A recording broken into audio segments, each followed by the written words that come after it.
গণভোট আয়োজন অন্তর্বর্তী সরকারের আইনগত ভিত্তি নেই বলে মনে করেন আইন ও সংবিধান বিশেষজ্ঞ ডক্টর শাহদিন মালিক। বলেন, বিলুপ্ত গণভোটের বিধান শুধুমাত্র সংবিধান সংশোধনের মাধ্যমে ফিরে আসতে পারে, হাইকোর্টের আদেশ দিয়ে নয়।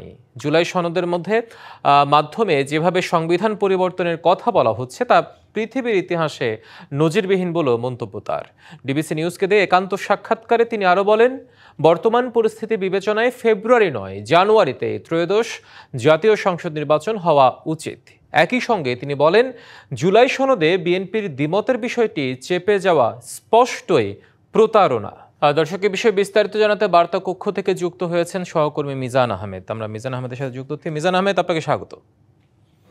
মিজান, আপনার ইন্টারভিউতে দেখলাম আমরা, সেই ইন্টারভিউ প্রেক্ষিতে কিছু প্রশ্ন আসলে করতে চাই। সেটি হচ্ছে, তিনি বলেছেন যে গণভোটের কোনো আইনি ভিত্তি আসলে নেই বা প্রাসঙ্গিক নয়। যদি নাই বা থাকে, যারা আলোচনা করছে যে দলগুলো, তাদের মধ্যে কি কোনো বোদ্ধা নেই যারা এই বিষয়টি বুঝেন বা করেন বা আলোচনা করছেন? আসলে এখানে দৃষ্টিভঙ্গির একটি পার্থক্য আছে। আমাদের যে সাংবিধানিক যে বিষয়গুলো রয়েছে এবং বর্তমানে যে জিনিসগুলো ভাবা হয়েছে, সেক্ষেত্রে মনস্তাত্ত্বিক পার্থক্যের একটি বিষয় রয়েছে। তবে আপনি যে প্রশ্নটি করেছেন সেই প্রশ্ন কিন্তু একই সংবিধান বিশেষজ্ঞ ডক্টর শাহদিন মালিকেরও ছিল। তিনিও বলছেন যে যারা এই জিনিসগুলো করছেন তারা কোন বিবেচনায় করছেন সেগুলো তারা ভাবছেন কিনা, কিংবা ভবিষ্যতে এ নিয়ে কোনো বিতর্ক হবে কিনা, সেই ভাবনা তারা ভাবেন কিনা, এটা একটা তার বড় প্রশ্ন ছিল।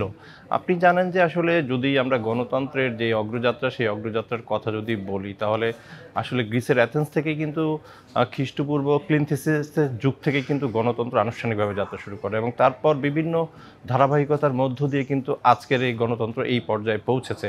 এবং প্রত্যেকটি ক্ষেত্রেই কিন্তু গণতন্ত্র সমৃদ্ধ হয়েছে জনমতের ভিত্তিতে, জনদাবির ভিত্তিতে। এবং আজকে যারা এই নতুন একটা রাজনৈতিক বন্দোবস্তের জন্য যে সাংবিধানিক যেই বিভিন্ন পরিবর্তনের কথা বলছেন, এবং সেই পরিবর্তনগুলো যখন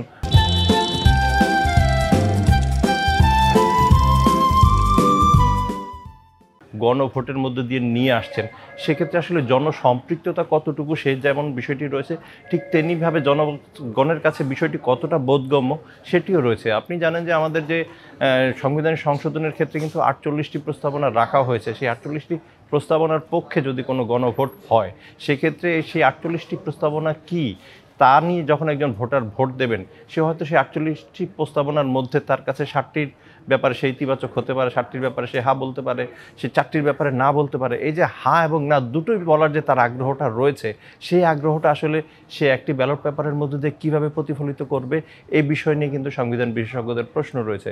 এর পাশাপাশি এই যে সংবিধান সংস্কার হয়েছে, রাজনৈতিক দলের দীর্ঘ আলোচনা হয়েছে, সেই আলোচনার পরবর্তী পর্যায়ে চূড়ান্তভাবে যে জিনিসটি দাঁড়ালো, সেটির গ্রহণযোগ্যতা নিয়ে যখন রাজনৈতিক দলগুলোর মধ্য থেকেই বিভিন্ন ধরনের প্রশ্ন আসছে, তখন এই বিষয়টা জনমনে কী ধরনের প্রভাব ফেলছে, এই বিষয়গুলোও কিন্তু আসলে আলোচনার টেবিলে আসছে।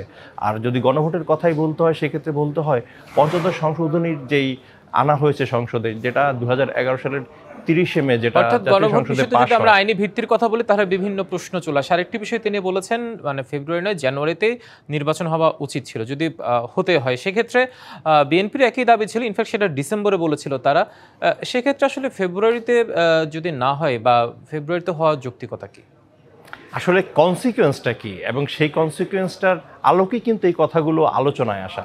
কারণ হচ্ছে আমাদের যে প্রশাসনিক শাসন ব্যবস্থা, সেই প্রশাসনিক শাসন ব্যবস্থা সবসময় একটি নির্বাচনকালীন সরকারের উপর থাকলে প্রশাসনিক শাসন ব্যবস্থা যে দক্ষতা, যে কনফিডেন্স নিয়ে তাদের কার্যক্রম পরিচালনা করতে পারে, একটি অনির্বাচিত সরকার যখন থাকে, সেই সরকারের ক্ষেত্রে কিন্তু সেই কনফিডেন্সটা তারা দেখাতে পারেন না। আপনি জানেন যে আমাদের আইনশৃঙ্খলা বাহিনীর সদস্যরা যথাসাধ্য চেষ্টা করেও কিন্তু আইনশৃঙ্খলা পরিস্থিতি স্বাভাবিক রাখতে পারছেন না। আমরা মব ভায়োলেন্সের যে কথাটা বলি, আমরা মব ভায়োলেন্সের নিয়ন্ত্রণের যে কথা বলি, সেক্ষেত্রে আমাদের সাফল্য কতটুকু এই কিন্তু দেশে বিদেশে সবাই জানে। অতএব সেই ক্ষেত্রে যে বর্তমান পরিস্থিতিতে যদি আবার রাজনৈতিক অনৈক্য তৈরি হয়, সেই অনৈক্য তৈরি হওয়ার পর যদি আবার নির্বাচনটা দীর্ঘমেয়াদে পিছিয়ে যায়, সেক্ষেত্রে সবার যে আকাঙ্ক্ষা ছিল যে 3 মেয়াদে ভোট দিতে না পারা, হয়তো এই প্রসঙ্গটা চলে এসেছে। মিজান আহমেদ, আপনাকে অসংখ্য ধন্যবাদ বার্তা কক্ষে যুক্ত হওয়ার জন্য।